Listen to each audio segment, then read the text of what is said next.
Hello again.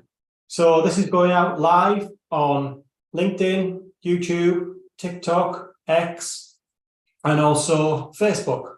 So top 5 socials. I'm Ian Smith. I'm a global management consultant and business coach. This week, we've been covering how to make your people growth equal to your business growth and vice versa. So ensuring that your business growth is seen as equally to your people's growth as well, and centralize that around customer value.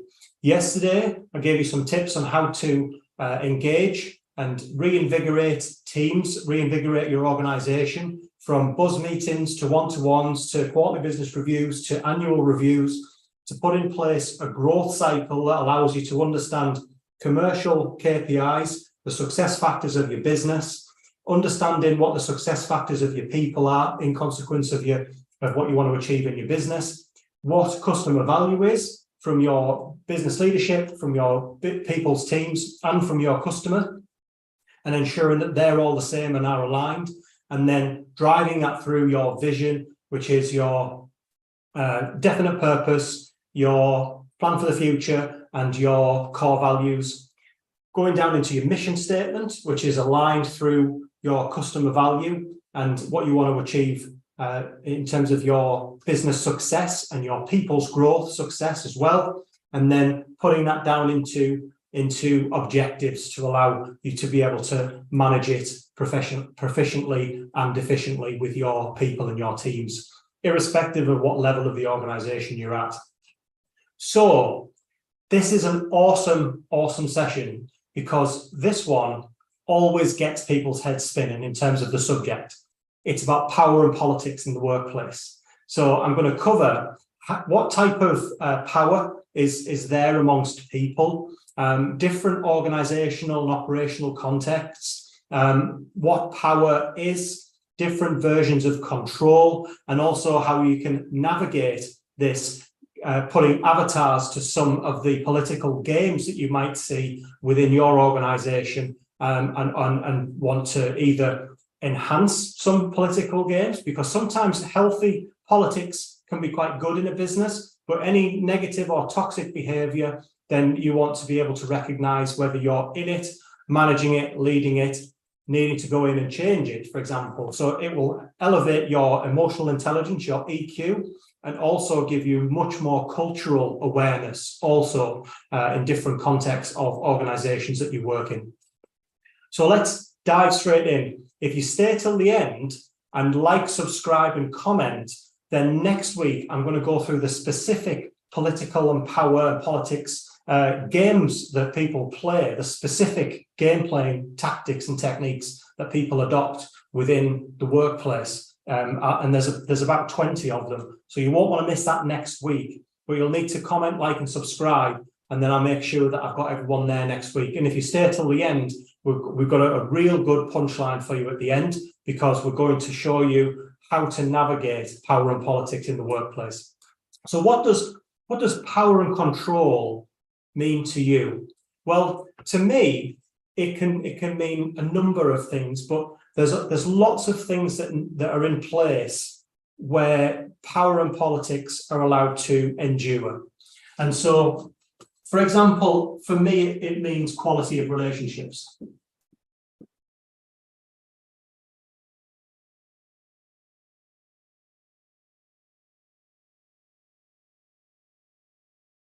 If there's a relationship there, professional or personal, or people know each other and trust each other, we'll come on to trust in a second, then there's an element of power and control. There is things like reward power. There's legitimate power as well, because people recognize someone in a certain role, they know, like, and trust them, and so they have some form of legitimacy over what it is that they're able to do and how they're able to perform, whether it's in their role or in their personal life, in terms of hobbies and interests and things like that.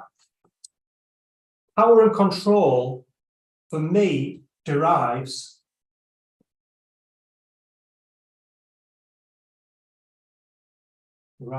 from differences.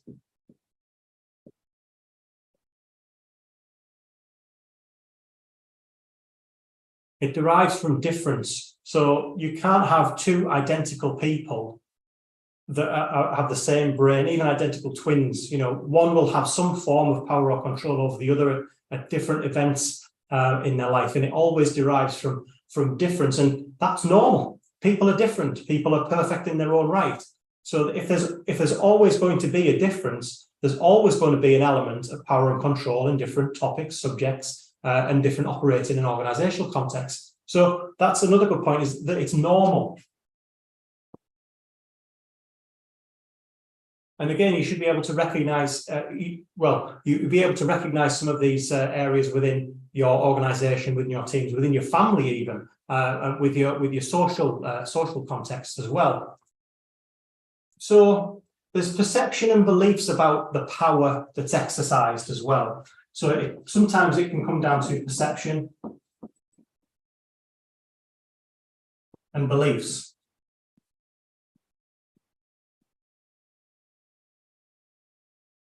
I think I spelled beliefs wrong, but that's okay. It's never one-sided.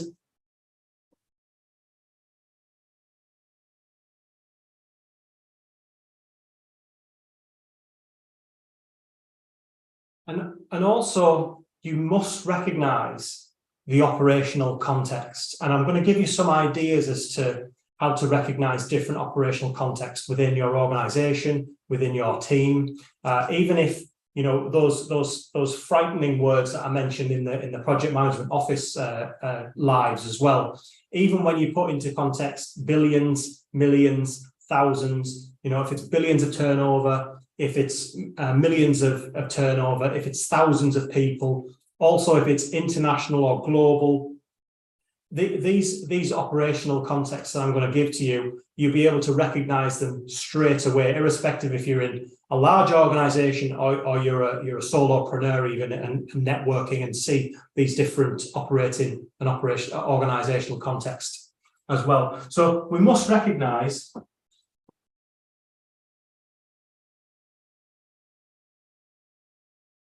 the operational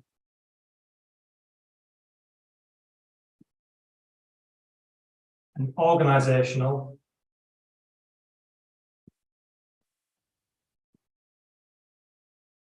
context. And I'm going to give you some ideas as to what these can look like right now. So quality of relationships, it always derives from differences. It's normal. There will always be an exchange of power and control. There'll always be political game playing. Some people do it without realizing. Some people are able to do it very, very effectively. And again, when it's used healthily, and when it's used for a positive agenda, then again, it's normal to see these things. It comes down to perception and beliefs of the power and the person and the type of power and control that's used. It's never one-sided. It works both ways. It's a two-way street. Must recognize the operational and organizational context. So here are there's four analogies that I want to give to you that you'll be able to recognize different environments and different operational organizational contexts.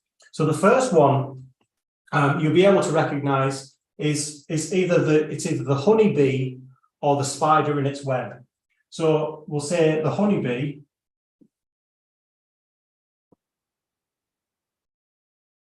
or the spider.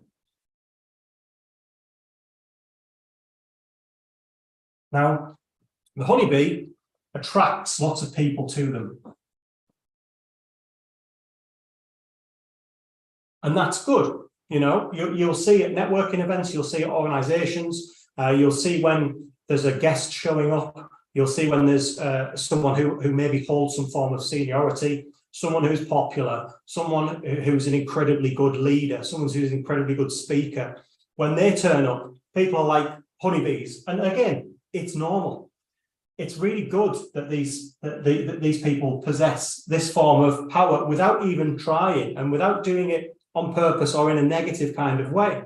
And so you'll see that this honey pot, so to speak, will form its own operational and organizational context. And recognizing when that happens, how much power and control you have as either one of the bees or as the honeybee, as the queen bee. The queen bee will have lots of power and control over the honeybees, but again, if it's used healthily, it's normal. Just think if you go to a concert when that person is on stage and they jump into the stage, people are trying to get to them, put their hands on them and everything else. The people who are doing the naughty stuff, who are kind of showing themselves up, obviously don't recognize the operational or organizational context. You know, this is a superstar that's jumped off stage, or a superstar that's come out to sign autographs. If you behave wrongly, then in my opinion, you've got a low emotional intelligence, because this person has come and they've shown themselves. And for example, power and control would be security, or don't do that, I really don't like it, etc., etc. And then people back off, right? So that person has lots of power and control. The spider's web, again, this isn't to differentiate from the spider or the honeybee, but the spider's web is kind of the solo person that has the ability to catch things in its web, draw a web, in its web, and able to go to other people and exert their control, not eat them like they do flies. But the organizational context would be someone who sat in their office, for example, and people need to go to them. You know, not like the honeybee that attracts people. The spider is almost inviting people into their web, and they'll have certainly a web of influence. They'll have people who are safe to come into the web, but you'll need to recognize in the operational context where you're stepping in some cases, and you'll see this happen in different organizations and different operational contexts, as you're thinking, wow, this is no longer the honeybee, now they're the spider. They're you know, we just need to be a bit careful. We don't want to get caught in the web, and if they ask me to go into the web, then that's so much the better. And so different elements of power and control and different perceptions of power and control. Attraction, and then not so much attraction, it's almost inviting, is the spider and the honeybee. Then you've got a matrix organization, which almost looks like a net.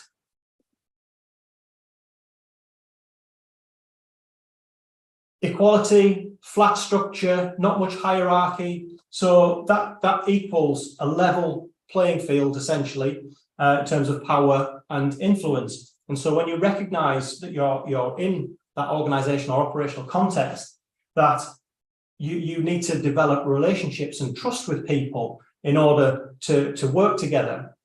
If you're managing a project in this environment, you need to work harder, in my opinion, to be able to get the people who are in the net. Coordination won't be a problem if you've got all of these people on side in terms of the overall objective. They're on board with key success factors, what success will look like. They can see that they're going to improve, or there's something in it for them. And so once you're able to establish a network of people, essentially a network of people that know, like, and trust you, then you're able to, as one moves, the rest shall move as well. And it's a flat, agile structure in an organization. And another important point is all of these can change.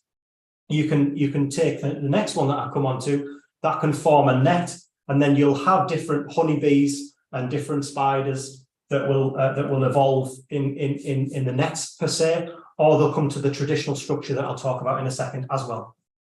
So there's the net structure where you can see there's lots of level players, flat hierarchy, but usually in organizations there's one or a team of people that make the key decisions, which are usually the influencers in the net organization.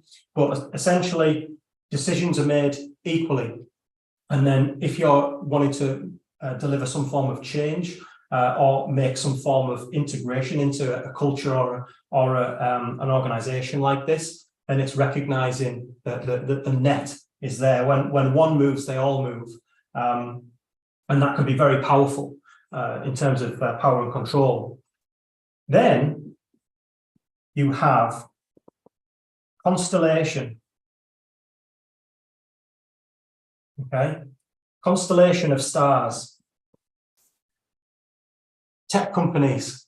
Shout out to the tech companies. Constellation of stars, and this isn't to sound individualistic or anything against this organization. Is they're usually individuals in their own right, incredibly talented stars in their organization, and understanding when you're surrounded by stars is trying to understand again how these people work together. So they'll come together in some way, but stars in their nature are very far apart from each other, but you can still see them. And so perhaps extroverted people, people who possess incredible intelligence, lots of knowledge, lots of experience, and are able to leverage their own expert power, and we'll come on to types of power in a second, expert power, to be able to have control over resources or control over information, for example. And so recognizing this is quite important, because these stars may be in the net, or they may be with the honeybee or with the spider, but these could be really key influences in terms of getting things done, in terms of needing expertise, in terms of working together with people who may not be perceived as stars yet. So again, coming back to the perception. So a star usually has legitimacy of power through a PhD, through published material, through experience being in the company for years. And there's different ways we can talk about people, but we're talking about organizations and operations. And then you've got what I call the traditional structure, where you have perhaps a leadership team, and then you might have different verticals, which may be products or services. They may be serving specific sectors or segments, may have different specialisms. You may even get functions that run across all of the verticals. For example, HR or finance or sales or marketing are much more better leveraged by serving each segment, so they offer more efficiencies in terms of cost in the organization, and recognizing when these things exist, because if you're delivering a marketing strategy into this segment here, you'll need to find out who leads this vertical, and also who leads the marketing function if it's a matrix organization. And what's this starting to look like if we draw another one here, another function here? So we'll say one is perhaps standardizing innovation, and the other one is your transversal functions such as HR and things like that. It's starting to look a lot like the net now. And so being able to recognize these, you'll be able to understand very quickly the levels of power and control and the types of games that are played and the level of politics that happen in matrix organizations. Because just to blow this up even further, you could have verticals that exist in different countries. So you could have verticals in countries. So you could have UK, EMEA, and Asia Pacific regions all in the same segment, all served by the same function, which will have a HRBP, a CFO, they'll have a head of growth, head of business development in the vertical. But the essential is that these verticals always go up to the senior leadership. So if you're, for example, maybe you're a healthcare practice or a dental practice or something, you'll have verticals that represent specific products or services, and you'll have things that go across that are standardized across each of the verticals. But then you'll still have the senior leadership that oversees the operation and perhaps dips into the transversal functions as leaders and things like that. So this matrix organization, where they've got verticals, transversal functions, can be an SME, small to medium enterprise, right up to blue chip organizations And recognizing when you're in one of these operations or organizations will help you understand who has the power and control and when, understand the quality of relationships in those environments, understand that it's normal and it drives from differences. So there'll be different levels of power and control in the verticals. There'll be different level of power and control in the net, in the stars, because everyone is different and it's normal. It's never one-sided, must be recognized in terms of the operational and organizational context. So now we're going to cover the different levels, the different types of power and control. And we've just had 20 minutes, so we're bang on time. All right, so we've got operational organizations. We've gone through types of what power and control means. We're just going to clean the board, and I'm going to go through different types of power and control. This is spray.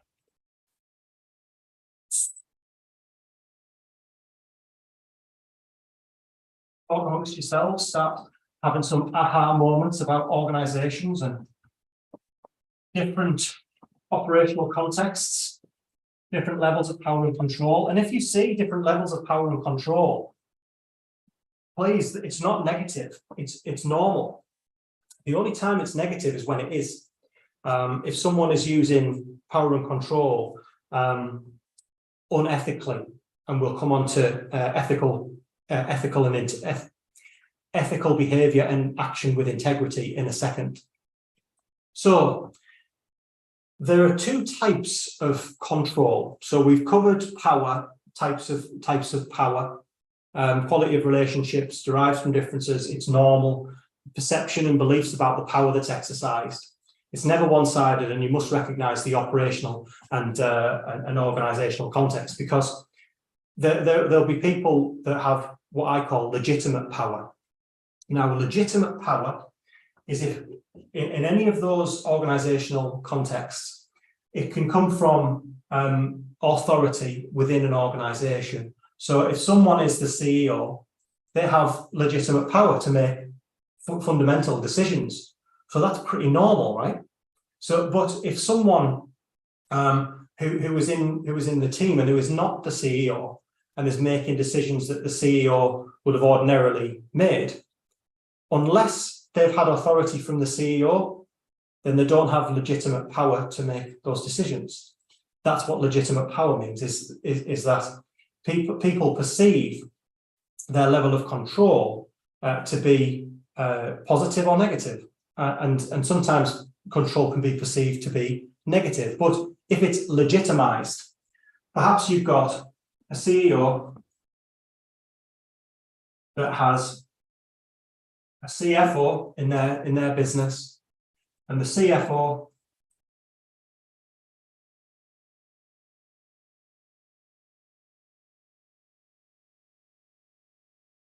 so legitimacy of power for financial accounting, financial evaluation, legitimacy of power to make decisions will come with the CFO in this case, and the CEO ultimately as well. But unless these people have legitimate power granted from the CFO, then the perception will be they don't have the power or control to make those decisions. So this level of control is legitimate power.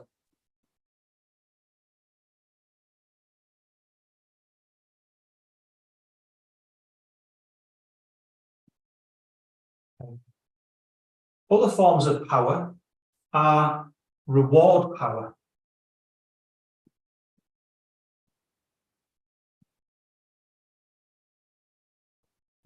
Now, reward power can be quite a powerful thing. You can leverage quite a lot of control with reward power in positive and unethical and also not too much with integrity. You can promise that you'll give someone something if they do something for you. That's reward power.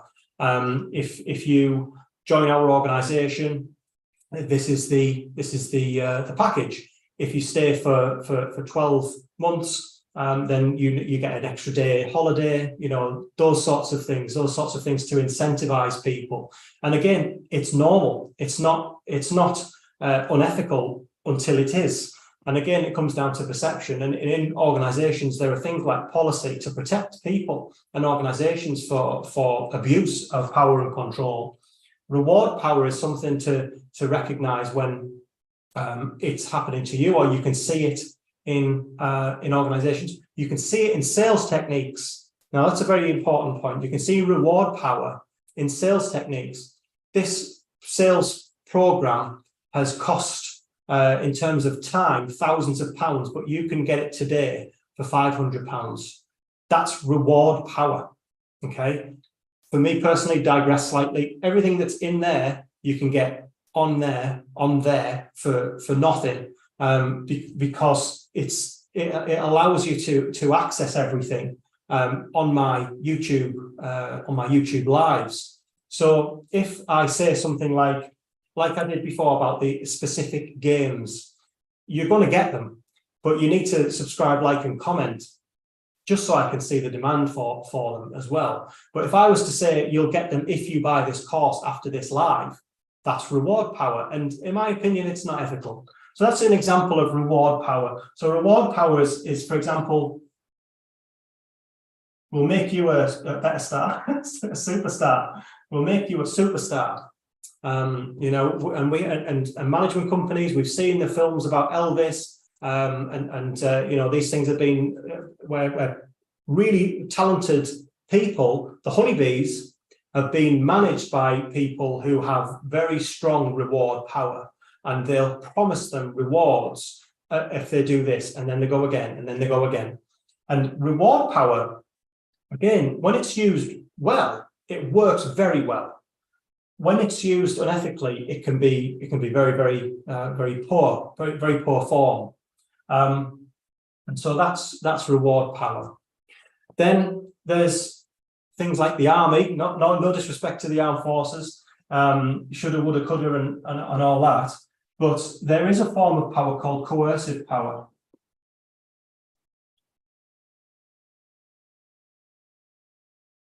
So things like, if you're in the army, you take orders. It's normal. It's fantastic.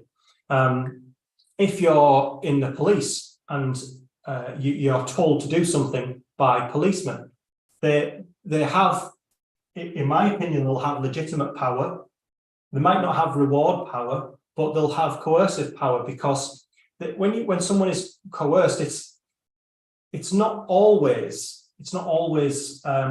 unethical. It's something that you're told to do, and there are some poor forms of coercive power as well. So you're told to do something that you don't want to do, or you're told to do something that you should really be doing, and that's the difference between ethical and unethical, and acting with integrity or not. If you're watching celebrity SAS right now, when they're told to get down in the mud, that's coercive power, because they believe, and rightly so, that the guys telling them to do it have legitimate power. They're ex-special forces. Of course they've got legitimate power.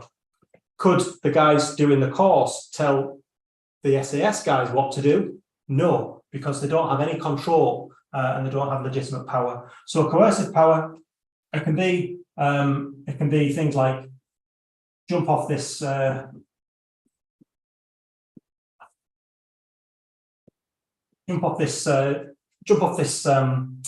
dive board, because it's wonderful out there. Water's fantastic.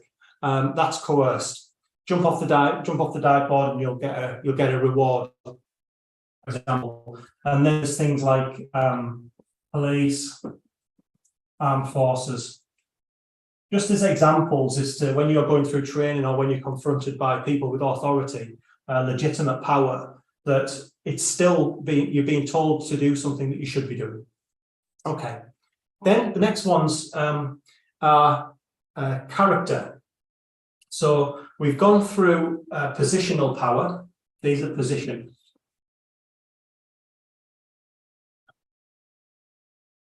Now, character power.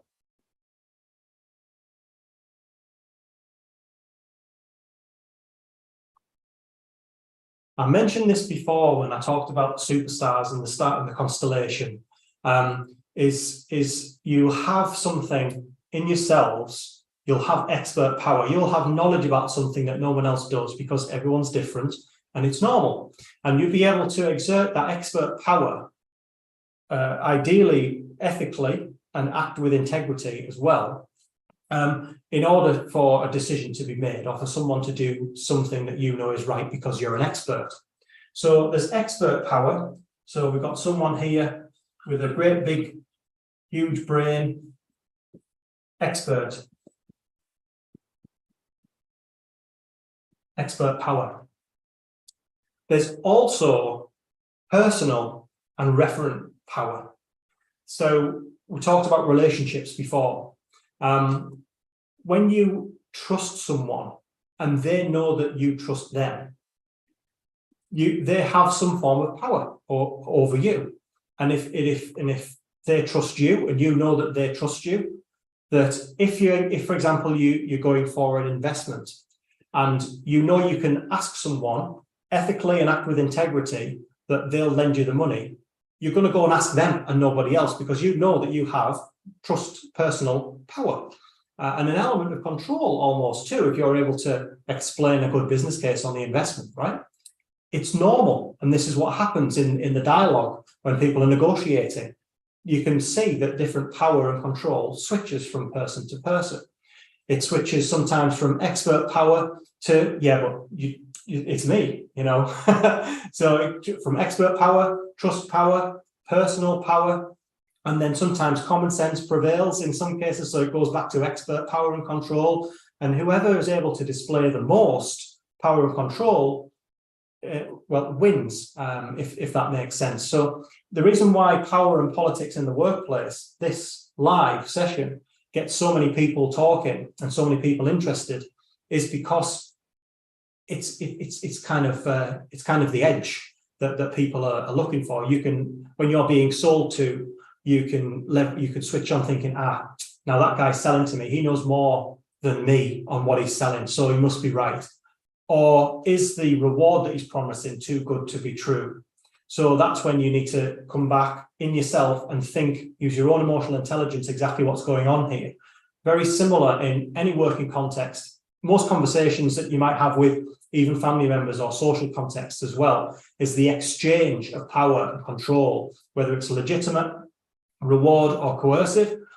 In this case, expert, and then personal or referent.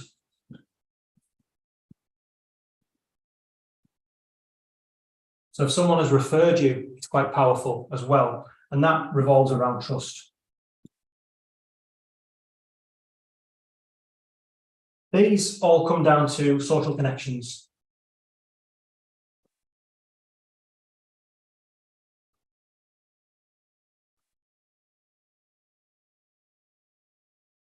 Relationships. That's what I mentioned before, right at the beginning. The quality of relationships provide power and control and allow political game playing to be done in a healthy way. But also, if the relationship's not strong, sometimes it can be done in an unethical way. And so the different elements of control from these forms of power can be a number of things. So legitimate power and expert power, they have control over resources. So we'll just draw this here. Resource control.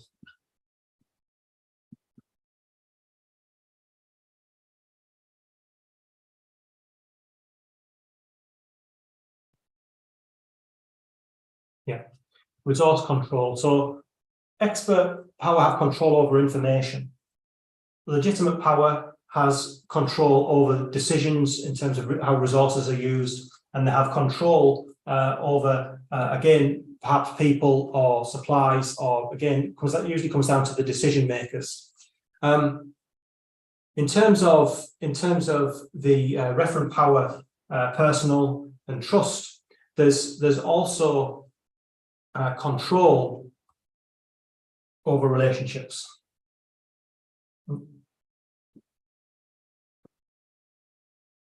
control over relationships.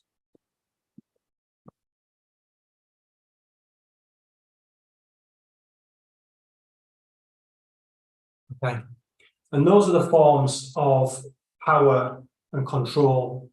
So you can control the resources, control over social connections, and relationship control when different elements of power are used.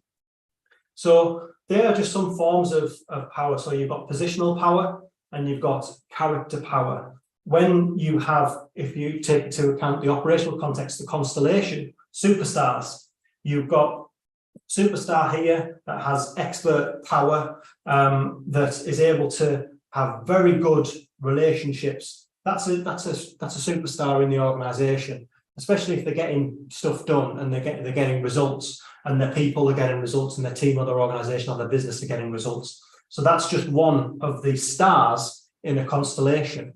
But if you were to go down into the team of this star, this could be the net. And if you want to move the net, then you might want to talk to the star. If you want to move just one person in the net, then you need to develop a relationship with this person.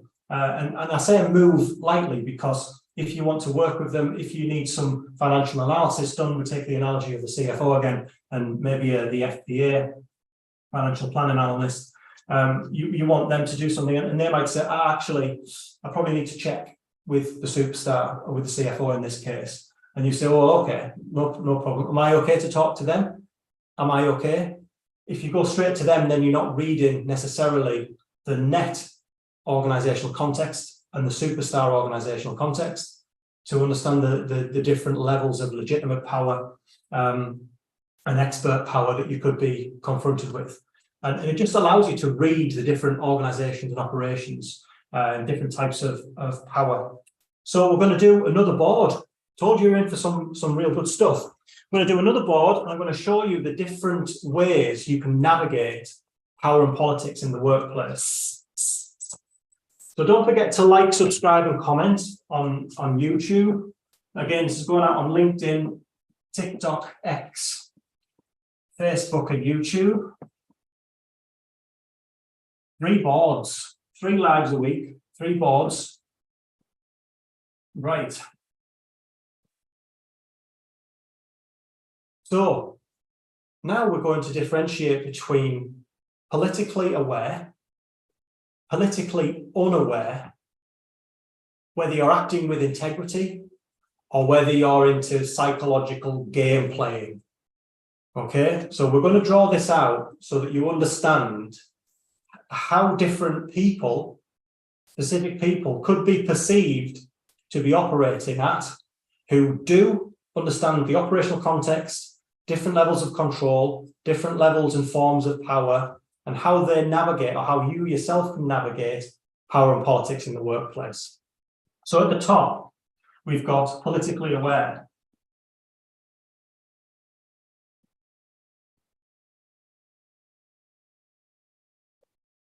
Okay. At the bottom, guess what? We've got politically unaware.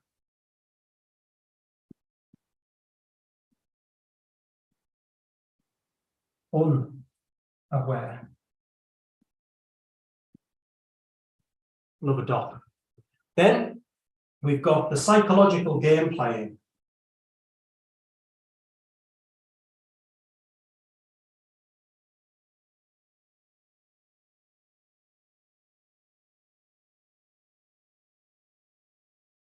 And then we've got acting with integrity.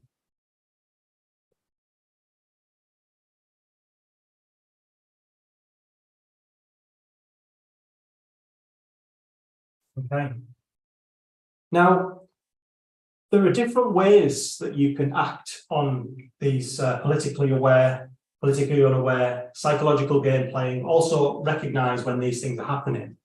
Is you're able to understand the different levels of reasoning, the different ways of when someone is not very good at reading the power and politics in the workplace, whether someone is acting with integrity but not necessarily aware of the power and politics in the workplace.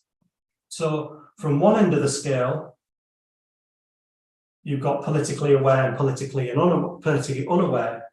And then from the quadrant, you've got psychological game playing to action with integrity. Now, if you're politically unaware and you're still trying to play games, it's quite a cruel word, but you are inept. It means that you're not navigating the organizational or operational context. You're not recognizing the levels of power, whether it's reward power, legitimate power, expert power, and you still want to, play games. You maybe want to do something, but not quite understanding why doors are closing, for example. And again, this is normal. You might want to play games, and if you want to play psychological games but are politically unaware, then it's not a very good place to be. So these people are called the donkeys of the organization. Donkey. So the donkey is someone who hee-haws a lot, not reading the room, not reading the organizational or operational context, not recognizing the levels of power. God forbid someone who's that person who gets drunk at the works party, starts shouting and things, and that's albeit in drink. That's those guys. That's the politically unaware, and thinking that they're playing a game, or thinking that they're hashtag winning when they're not. So that makes them inept. Now, if you are unaware but continue to act with integrity, of course, then you're innocent.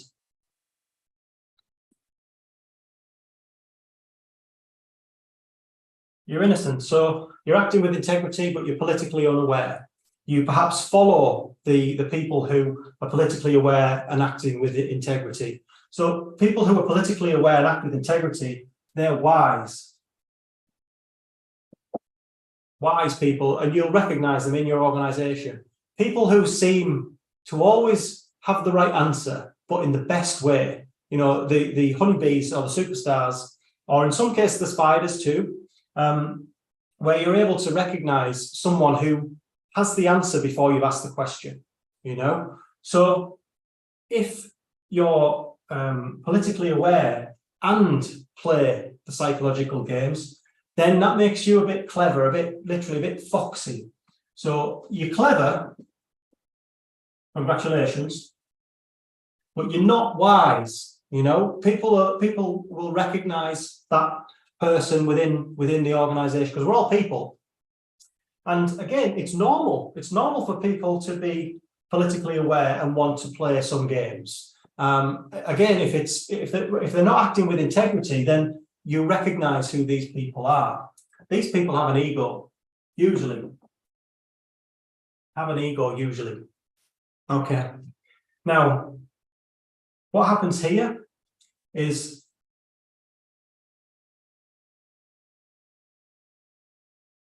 the donkey and the innocent sheep usually carry the clever and the wise. The clever is the fox. Yeah? Foxy. Not acting with integrity, but politically aware, starts to play some games. These are good readers of the organization. So we'll try and draw this.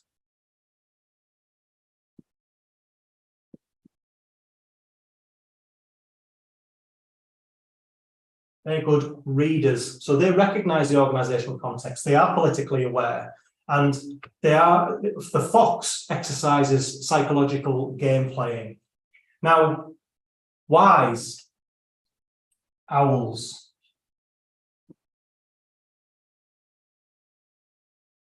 The owl is all-seeing, all-knowing, always acts with integrity, always is politically aware and is wise. Now, one level up from an owl, and honestly, I love this analogy, and it comes from a lot of people in the States. So shout out to to the guys in the States, especially Houston. Owls are incredibly wise. I love the idea of being an eagle. So the eagle, think in all over the world where they have bears and wolves and foxes. Who do they get to guard the sheep? Who do they get to guard, in Mongolia, where they have eagles to literally take down wolves? You get eagle owls that do the same, take down deer and stuff, but maybe I'm getting a bit too into the animals. But the fact is that owls and eagles soar.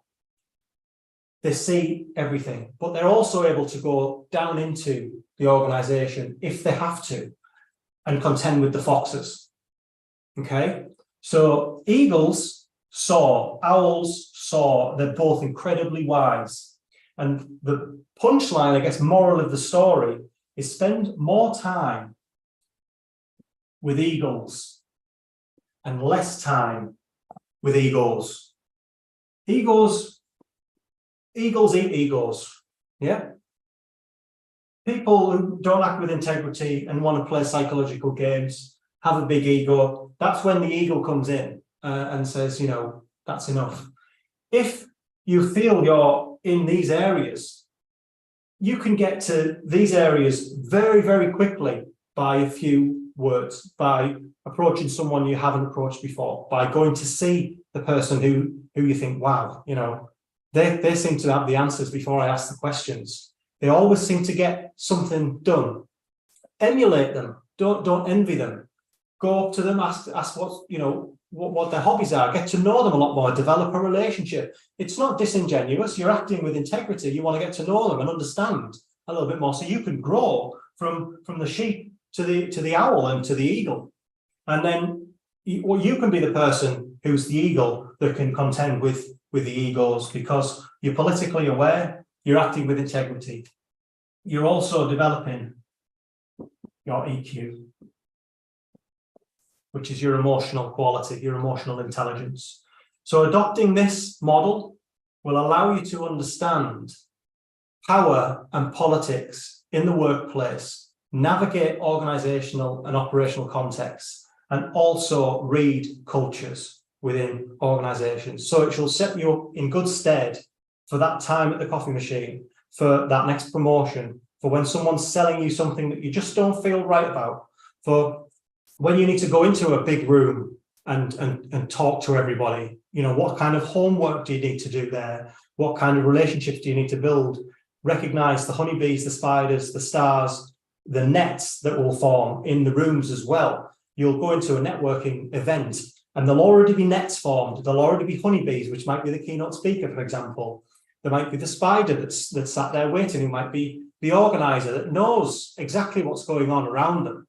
But although we've used honeybee and spider in terms of organizational context, they're usually the eagles or the owls of the organization that are very wise, overseeing, act with integrity, and are politically aware. The foxes can't fly, rarely fly. You can go from there to there, no doubt. Fantastic. But once you're there, you're on the ground. You can't see what's above you. And people stand out when they're a fox, unless they're incredibly good at it. But they nearly always get caught out in my experience. Innocent sheep, again, it's normal. It's not saying you're a follower. It's just saying that you are unaware of a specific time. I could tomorrow go to a networking event, don't know anybody there. I'm politically aware, but I'm not politically aware of that actual organizational context, perhaps.